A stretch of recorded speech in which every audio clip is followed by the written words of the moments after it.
Have you ever wondered what lies beyond the history we learn in school? We're often told that civilization began with the Sumerians, around 6,000 years ago. But what if that's only a fraction of the story? What if our history goes back much, much further, to a time of celestial visitors and forgotten empires? Today, we re-dive in deep into one of the most intriguing and controversial theories of our origins: the Anunnaki and their home planet Nibiru. Let's start with what we know. In the late 19th century, archaeologists unearthed thousands of clay tablets from the ruins of ancient Mesopotamia, the land of the Sumerians. These tablets, inscribed with cuneiform script, are our oldest written records. A brilliant scholar named Zecharia Sitchin spent decades translating these texts. What he found was astonishing. The tablets didn't just talk about kings and harvests. They told epic tales of gods who came from the sky. Sitchin proposed that these gods,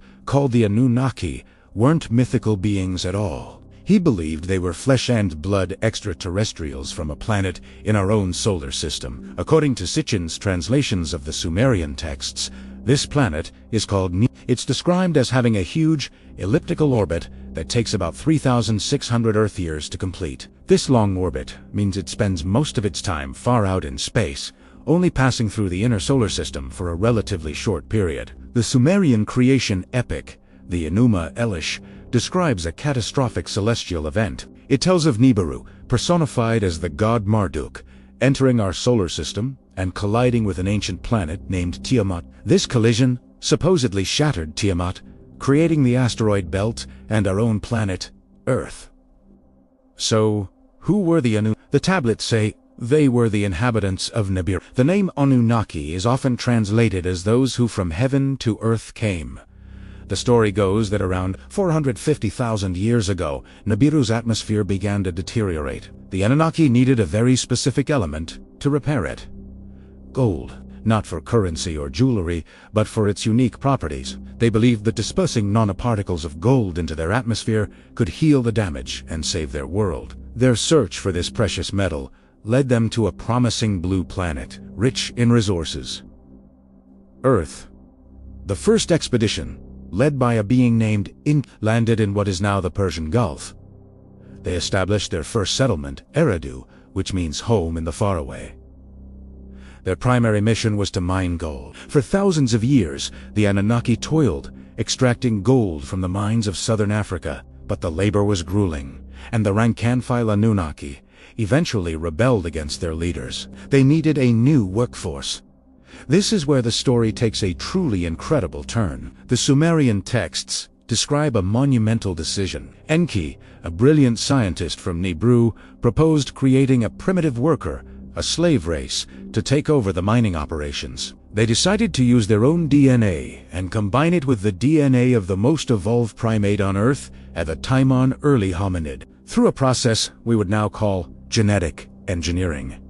They created a new being, Homo sapiens. The first humans, called the Adamu in the texts, were created to be servants, to bear the workload for the Anunnaki. This story from ancient tablets has remarkable parallels to the biblical account of Adam and Eve in the Garden of Eden. Now, you might be thinking, this sounds like a great science fiction movie. Where's the proof? This is where things get really interesting. Proponents of this theory point to several pieces of evidence scattered across the globe. First, there are the Sumerian texts themselves. Why would an ancient civilization invent such a detailed and consistent story about sky gods and genetic manipulation? These weren't just myths. They were treated as historical records. The texts list the names of Anunnaki leaders like Anu, Enlil, and chronicled their reigns and rivalries with the precision of a history book. Then, there's the mystery of our own genetic makeup. Scientists have identified what they call junk DNA, vast portions of our genetic code whose function we don't yet understand. Could these be remnants of our Anunnaki creators? Furthermore, there's this so-called missing link in human evolution. The fossil record shows a sudden, unexplained leap from Homo erectus to Homo sapiens. We seem to appear almost overnight with larger brains and advanced capabilities. Could the Anunnaki's genetic intervention be the explanation for this evolutionary jump? Let's also look at the physical evidence. Around the world, we find megalithic structures built with a precision that baffles modern engineers. Think of the pyramids of Giza, Pumapunku in Bolivia, with its impossibly perfect stone cuts, or the massive stones of Baalbek in Lebanon. How did ancient people, supposedly with primitive tools, quarry, transport, and assemble stones weighing hundreds, even thousands, of tons? The Anunnaki theory suggests they didn't. It suggests that these structures were built by or with the help of the Anunnaki, using advanced technology that we can't even replicate today. Consider the ancient gold mines in South Africa. Archaeologists have dated these mines to be over 100,000 years old, long before mainstream history says humans were capable of organized mining. This lines up perfectly with the Sumerian account of the Anunnaki needing gold and establishing mining operations in that very region. And what about Nibiru, the wandering planet? For years, the idea of a 10th planet in our solar system was dismissed. But recently, astronomers have found compelling evidence for a massive, unseen planet lurking in the outer reaches of our solar system, which they've nicknamed Planet 9. Its predicted orbit is eerily similar to the one described for Nibiru in the ancient texts.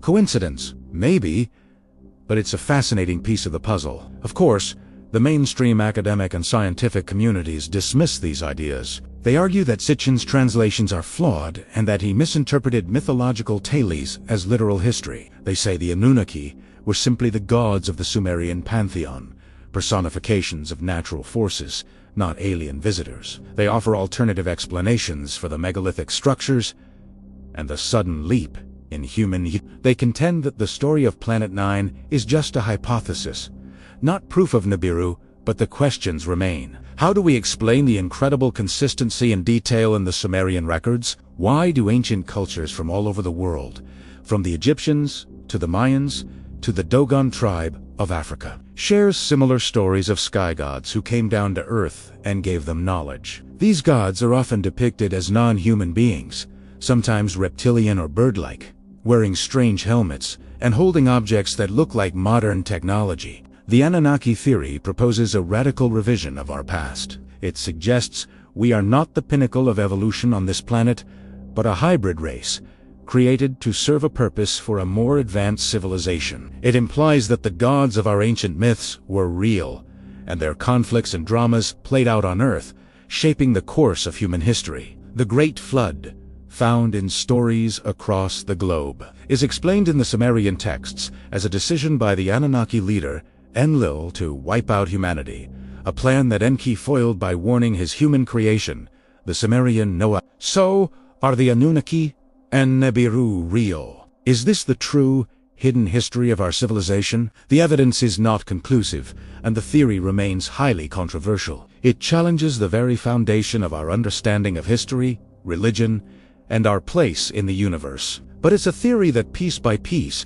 seems to connect dots that mainstream history leaves scattered. It provides a narrative that explains ancient mysteries, from our genetic origins to the giant stone structures that dot our planet. Ultimately, it's up to each of us to look at the evidence and decide for ourselves. Is it all just a collection of myths and misinterpretations? Or are we living in the shadow of a forgotten history, a legacy left behind by powerful beings from another world? The search for answers continues, and perhaps one day, the truth about our past will be undeniable. Thank you for joining me on this incredible journey into our hidden history. If you found this as fascinating as I do, make sure to like, subscribe, and hit that notification bell so you don't miss our next exploration into the unknown. What do you think about the Anunnaki theory?